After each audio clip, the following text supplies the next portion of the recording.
Been a development now in the Supreme Court over the defamation case that Rahul Gandhi faces over his comments made in the year 2019 in the build-up to the Lok Sabha elections. Rahul Gandhi has now filed a rejoinder over Purnesh Modi's own reply to his plea for a stay on the conviction in that 2019 defamation case. In his rejoinder, Mr. Rahul Gandhi has stated that Purnesh Modi's response, calling Mr. Gandhi as arrogant, is slanderous. He also says that the use of the word arrogant is misplaced in this particular context and is an attempt to arm twist Mr. Rahul Gandhi into apologizing in this particular matter. He's also said that using the criminal process and its consequences under the Representation of People's Act to arm twist the petitioner into apologizing constitutes an abuse of the process of law. This is Rahul Gandhi's plea before the Supreme Court. Remember that Purnesh Modi, who was the original complainant in this defamation case dating back to 2019,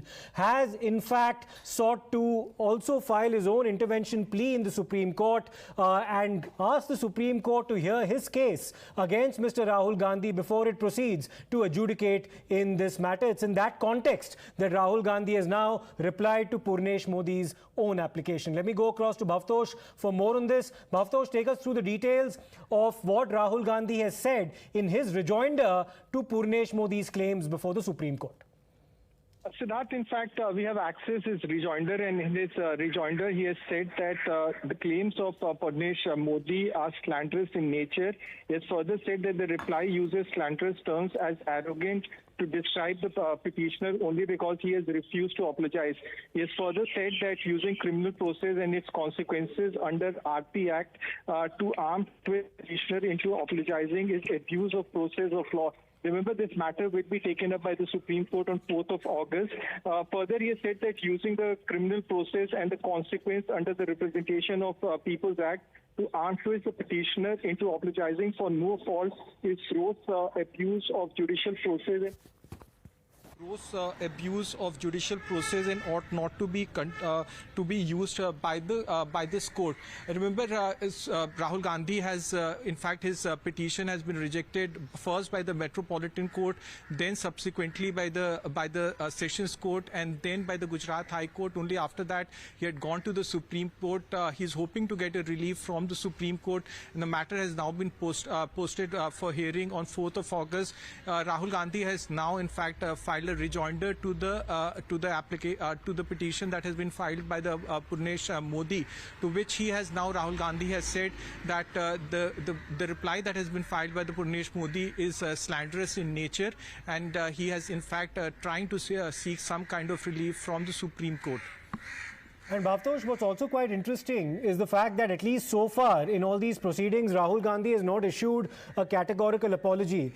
Let me in fact go across to Harish as well, our legal affairs editor, who will give us some more details about this particular rejoinder that Rahul Gandhi has filed. Harish, so far Rahul Gandhi has not apologized before the Supreme Court because he's constantly maintained that it was never his intention to malign an entire community. At least that's the allegation that's been leveled against him on the part of Mr. Purnesh Modi. Yes, Siddharth, this is exactly what Purnesh Modi has said in his reply, that the Rahul Gandhi's refusal to apologize shows his arrogance. But now Gandhi in his rejoinder states that Purnesh Modi's response, calling it Gandhi arrogant, is slanderous, and he says that the reply uses very slanderous terms as arrogant to describe the petitioner only because he has refused to apologize. I remember in a press conference, Rahul Gandhi has said that he won't apologize because he is a Gandhi and not Savarkar. And Rahul Gandhi also says using criminal process and its consequences under Representation of People Act to arm twist the petitioner, that is Rahul Gandhi, into apologizing is abuse of process of law, and using criminal process and the consequences under Representation of People's Act to arm twist the petitioner into apologizing for no fault is gross abuse of the judicial process and ought not to be countenanced by this court. But so we'll have to wait and watch what will be the stand of the Justice B.R. Gawai-led bench when Rahul Gandhi's appeal against against the Gujarat High Court order refusing to stay his conviction will be taken up on Friday, that is August 4th. Back to you. And Harish, what's also quite interesting so far is that Rahul Gandhi's claim in this matter has been that both the magistrate court as well as the Gujarat High Court were erroneous in their findings, that his comments dating back to 2019 in Karnataka sought to malign an entire community. That is what he's contradicting now in the Supreme Court in his own plea, seeking a stay on his conviction and a reversal of the previous two judgments in this matter. Harish. Yes, Rahul Gandhi has always been maintaining that he has not targeted a particular community, and it's an amorphous group. And if at all, the petitioner should have been Narendra Modi, Nirav Modi, or whoever he had named in his comments. And in fact, the person Purnesh Modi has no locus to file a complaint against him. And in fact, he was only trying to raise how this government has been handling corruption cases and financial corruption, and it is what has happened is an affront on free speech and expression and free thought. So Rahul Gandhi's petition will be taken up for hearing on August 4th.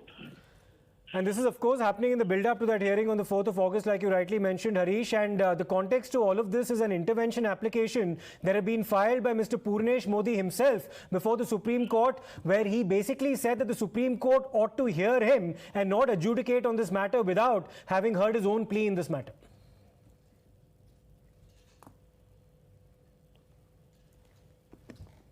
Harish.